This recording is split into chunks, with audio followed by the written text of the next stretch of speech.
ladies and gentlemen, what I see. Yes, sour, yes, sour, yes, sour.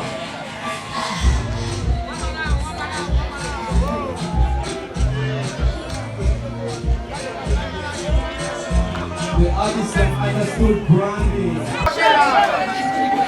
Thank you so much, Douglas. Thank you, everybody. Thank you. Uganda. Let me tell you, being honest, for the very first time, I'm so nervous. I've had, like, this got to be my 50th concert, but I'm nervous. You know why? Because 10 years, those are such a good news.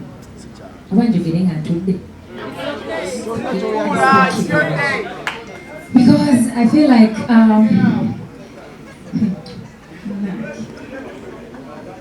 I want to thank all of you. Mwena ila kantandike nga batolera salamu. Assalamu alaikum wa rahmatullahi wa barakatuh. Ila mukama yebazibwe. Buli omu eddiini gy'asinza kirungi nnyo nti tuli balamu. Mwenna abazze olunaku olwaleero bannamawulire ba Spice Gadgets bayimbi bannange mwebale nnyo mwebale ddala. Era mukisa guno gwennyini kanyongere okwebaza bafaani bange mwenna abambeereddewo emyaka 10. Eno press conference ndowooza si kya bulijjo nga events zetera okuba nazo. Emyaka 10 nze kitwala ng'ekyamaanyi, so yatandika nga neebaza buli muntu yenna atandika ettoffaali ku brand ya Spice Diamond. Ababoodaboda, ab'omu butale, bannamawulire, buli omu omulimu gw'akolamanya ng'ompagidde gutwala ng'ekyamaanyi mu bulamu bwange mu myaka 10 egiyise. Bannayuganda mwebale nnyo mwebale ddala. Nze nga ntandika okuyimba nali simanyi nti netuuka eno. Douglas ekyasobola okibagamba nali nga wa bigambo bitono nnyo kubanga nalabanga ensobi like najja sijja kubanga business sigimanyi. Ng'omwana omuto atandise mu business eya music erimu ebingi ennyo. From high school, Teacher Dauda, I think ajja bagamba ebigambo nga bukamu bubiri. Nasinkana naye nga ndi mu vaaki ya senior 4 bwe natandikira okwagala ebyokuyimba era yandabanga buli kimu. Kwegamba ekintu nakitandika mangu nnyo naye raba Mukama gy'atutuusizza. Era bwe ngamba omuntu nti celebrating 10 years agamba tekisoboka. Alaba nga nze yakajja kubanga consistency ebaddewo ate nga mmwe mugireeta. Munjagadde ebyensusso, nze nzira naawo n'ebigambo ne binzigwako. Njagala nnyo okwebaza media mwenna abapandiseeko ebirungi mwebale nnyo, abapandiseeko ebibi nammwe mwebale nnyo. Mundaze ekkubo ettuufu, mungolodde, mumbuuliridde, mundaze ekituufu kye nina okukola nga muyita mu byenjawulo bye mupandiikako. Ate abamu munkubye si nnyo, abalala ne munkubira ddala ku mutwe, naye ate abapandiseeko ebirungi ne batereezaawo. Era mwebale nnyo mwebalire ddala. Nze mu industry eno najjanga mwana naye nkulidde emikono gyammwe era mwenna bampadde amagezi mwebalire ddala. Temukoowa kuba nze ndi muwala omuwulize era singa sibadde muwulize ndowooza sandituuseeyo eno kubanga ne bw'abaani naŋŋamba kyaŋŋambye awulise era bye muŋŋambye byonna mbitutte byonna. Nze buli muntu gwe ntuukako n'abaako kyaŋŋamba ematu gange ngaggula n'empuliriza. Era mu bigambo byammwe muli ali wano ne bw'oba nga watandise kuyimba jjo n'ojja n'okuba akamanja kuwuliriza. Mu bigambo byammwe mwetambulire oluvannyuma lw'emyaka 10. Mwebale nnyo mwebalire ddala. Mwina kye mwogedde wano ekyabayimbi okuba nti tukwatagana biki abayimbi bannange simanyi naki simanyi bwe nyinza kubeebaza abasobodde okujja leero n'abatasobodde mwenna mwebale nnyo kunjagala nga bwe mbaagadde temunjiwangayo munsapootinze nga bwe basapootinze temukooye but all in all kiva ku nkolagana ate nange omuntu bwanneggulira nange omutima nguggula kitegeeza buli gwenkolaganye naye abadde open and free and loving jendi mwebalire ddala mwebali nnyo njagala okwebaza Haji Keti for the first time omwami oyo nze nalootako okukola naye Mukama mulungi nti akaseera katuukiridde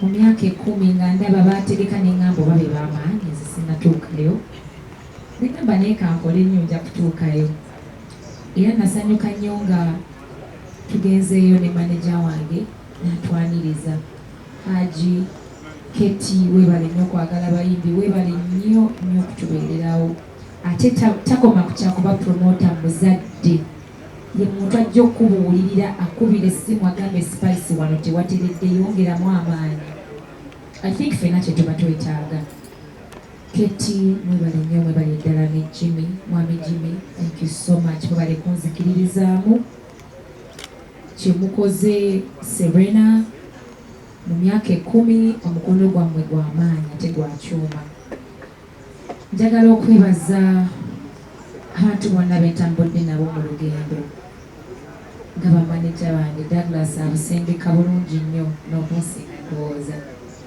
kuva ku Dr. Fizo I think I talked to him like 2 days ago and then netwejjukanyamu he's not in Uganda but I want to thank him yenna ali wano ng'akwata vidiyo eno ng'omanyi Dr. Fizo please send this video to him era musooke mumpeere engalo ez'amaanyi akayimba konsaanuula ndowooza ke kayimba abasinga kwe bamanyira naye oluyimba olwo yali offer saasasula yadde 10 ate nga nali neegomba okukolako ne baproducer abanene naye yampa offer kuba nali maze ebbanga nga mbakinga mu studio ye nga mbakinga abayimbi nangamba kankweyo akayimba naawe ogende weeyagale mu butuufu sadda mabega kuba nabeerawo neegumekiriza nga mbakinga ennyimba abayimbi ab'enjawulo naye nga simusabangayo offer naye yalaba nga nkigwana so mwebaza nnyo nebaza Emma Carlos omwami oyo naye yampushinga nnyo nnyo nnyo nnyo tetwakola bbanga ddene nnyo naye ebbanga ettono lyetwakola nga mmanyi ebintu bingi nayiga ebintu bingi neeyongerako nnyo nnyo nnyo Emma Carlos thank you so much era teboyo eri maaso awo ku Serena igwe ng'oliko ne Humble Management Dr. Fizo if he was in Uganda you guys made Spice Diana before everybody else believed in me you did moving to my current management jemaze naye emyaka 8 manager Roger mumpeere engalo ez'amaanyi I think if you know Spice omanyi nti ndi muntu ayagala ennyo okustickinga with people siri muntu azongazonga njagala nnyo okula n'omuntu bulamu if possible if I have a friend I want to last with you forever era kyova olaba nti giri emyaka gyange egyasooka 4 gy'obala because ng'ogaseko egya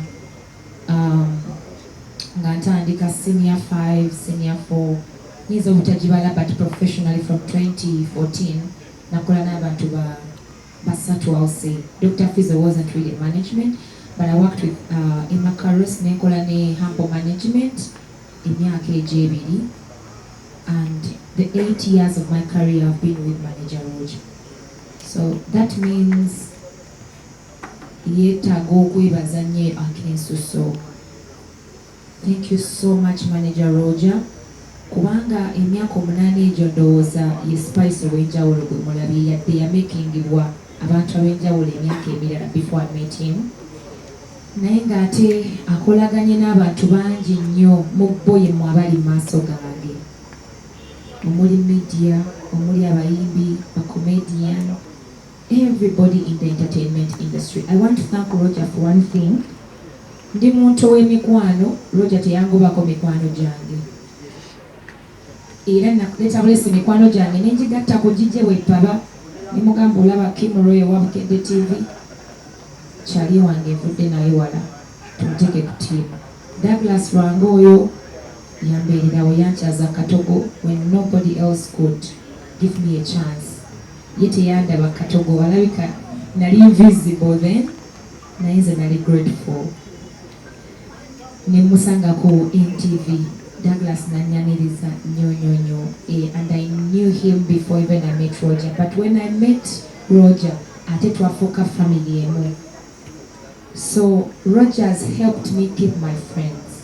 Roger anyambye okuuma mikwano gyange n'okunyongerako emikwano emirala. Kuba singa nali muntu w'abantu like you all say, and then I have a manager that is not friendly, kyandimberedde kizibu nnyo okuuma emikwano n'okufuna emikwano emipya. But he's been that one person. Nti ne wemba nina omuntu omu gwe neerabidde ngamba gundi nnono. Ne ngamba, you know, that is good. Because I have so many friends that sometimes ogamba mpitaani nkole ntya naye naakujjukiza okuuma mikwano gyo okitegeera. So mbeera ne bamadrot Chiko n'okubirako ba Chiko nakamba kamadrot kaleyo kayomba tokakubira simu. I'm joking, but I'm giving an example. Nti is that kind of person that has kept my friends close, you know, to me. So thank you so much, Manager Roger. Olugendo lubadde lunene luwanvu nnyo. Ebisinga sinza nabimalayo nekye bamumanya nti mmwe mumekeza olugendo lwange. Mwebale nnyo, mwebale ddala. Bannamawulire, people say I have a lot of money that I give to people. Banange siina ssente. Naye ndowooza omukwano gwe gusinga byonna. Mbadde ku drive nga tujja, there were so many people on the drive. How can I manage to pay all of them? Abaana ba bodaboda baliko emirimu gyabwe buli event yange nga ne muba temubayise bayomba bagamba bannange temwategeeza kakyakaliyo. Nzaani kwegamba nzaani asula pasita Bugende najja pasita nabadde nkukyayemu naye mbadde nkulaba ng'oli eno. But I'm so grateful for the prayers byombuulirira. Pastor nga najja ewange, pastor n'asabira n'agamba Spice, all is going to be well. Era ng'akuceekingako kati oli otya. Pastor si kuba nti ndi bulungi kati natereera naye tukyaki bagambe mbaagala nnyo ate nzija. Because I mean you've given me your people. Era nzijukira wagamba singa saali wa Mbogo simanyi kyandizeeko awo.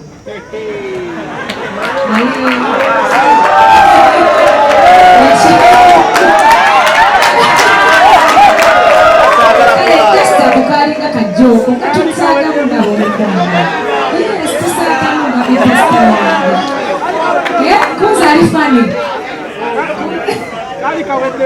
Was it funny? If it's not funny, I'll be moving today.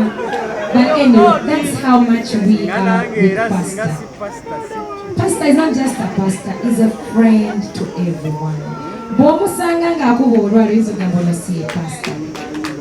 You understand? He's for everyone.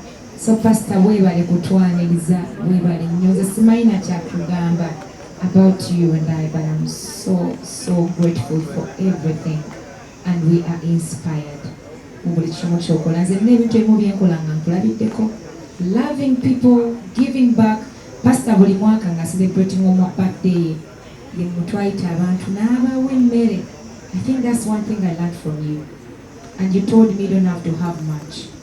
And that's what kyenkulembeza. Because I know a giving heart, a giving hand is the one that receives. And I've learned that from you. So basically,